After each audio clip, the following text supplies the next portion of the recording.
Physical method है, मैंने आपको कहा था कि मेटल नहीं है, मेटल उसके ऊपर अगर आप कोई भी कोटिंग कर दो, आयरन है, लोहा जिसे जंग लग जाता है, उसके ऊपर अगर आप किसी और मेटल की कोटिंग कर दोगे ना तो तब भी वो जंग से बच जाता है। वो मेटल की कोटिंग करो जिससे जंग कम लगता है, जैसे जिंक हो गया, जैसे टिन हो गया, ठीक है ना। अब इसके दो तरीके हैं, एक है इलेक्ट्रोलिटिक मेथड और एक है फिजिकल मेथड। फिजिकल मेथड में आप पिघला हुआ मेटल होता है जिंक का या टिन का, जिसमें आप लोहे को डिबो देते हो, वो पिघला हुआ मेटल एक पेंट की तरह उसके ऊपर सारा हो जाता है, और पेंट के होने के बाद वो कोटिंग हो जाती है फिजिकल मेथड के जरिए, ठीक है। इलेक्ट्रोलिटिक मेथड हम बाद में पढ़ेंगे। अब पहले जिंक कोटिंग, कौन सी कोटिंग है, इसे गल्वनाइजिंग भी कहते हैं, क्या कहते हैं, हाँ। ये क्योंकि जिंक आपको पता कि जो है ना जंग से रेजिस्टेंस करवाता है। This process of coating a thin layer of zinc on iron is called galvanizing। कहता जब प्रोसेस है ना जिंक की, एक आयरन के ऊपर पतली सी लेयर जिंक की चढ़ा दो आप, उसे गल्वनाइजिंग कहते हैं, ठीक है। ये डेफिनेशन है इसकी, ठीक है। This process is carried out by dipping a clean iron sheet in a zinc chloride bath and then heating it। पहले आप क्या करोगे, आयरन की शीट को जिंक क्लोराइड में डुबोगे पूरी तरह से, ठीक है, जिंक क्लोराइड में डुबोगे, हाँ। After this iron sheet is removed, और उसके बाद उसे निकालने के बाद rolled into molten zinc metal bath and finally air cooled. फिर पिघले हुए जिंक में इसे डुबोगे, जिंक पिघला हुआ होगा और उसमें लोहे की शीट को डुबो दोगे और फिर आप बाहर निकाल के ठंडा कर लोगे।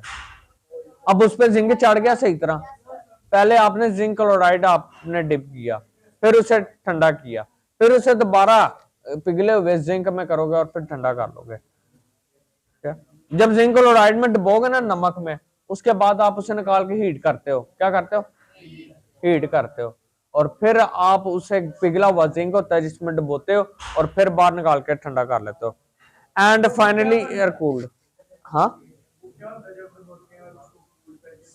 लोहे की शीट है जिसे जंग लग रहा है, लोहे की क्या, जिसे जंग लग रहा है, उसे जिंक क्लोराइड में आपने डुबोना है और फिर बाहर निकाल के गर्म करना है, फिर दोबारा जिंक पिघला हुआ मेटल है जिसमें डुबोना है,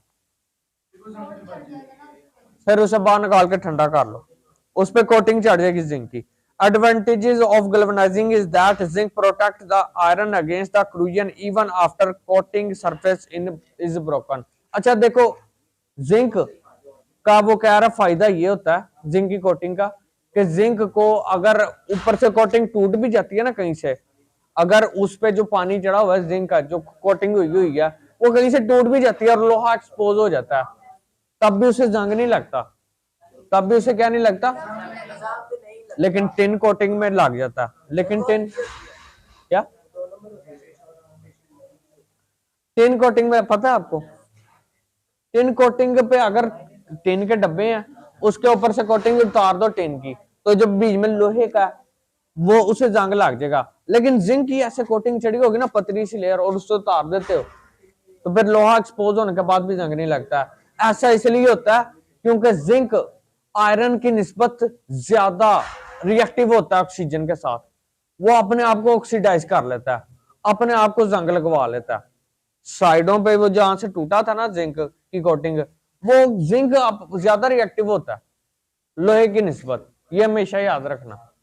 जिंक इसलिए जिंक की कोटिंग टूट भी जाएगी तो तब भी लोहे को जंग नहीं लगेगा क्योंकि जो पास आसपास उसके जिंक है वो जिंक ज्यादा रिएक्टिव है और ऑक्सीडाइज अपने आप को कर लेगा, लोहे को ऑक्सीजन से रिएक्ट नहीं करने देगा, वो ऑक्सीजन के साथ खुद रिएक्ट कर लेगा जिंक। लेकिन जो टिन है, टिन में भी यही प्रोसेस है, टिन को पिघला देते हैं आप और फिर उसमें लोहे की शीट डुबो देते हैं, ठीक है। लेकिन जब उसकी जरा सी भी आप कोटिंग कहीं से डैमेज होती है ना और लोहा एक्सपोज होता है, उस लोहे को भी जंग लगता है फिर, ठीक है, एक्सपोज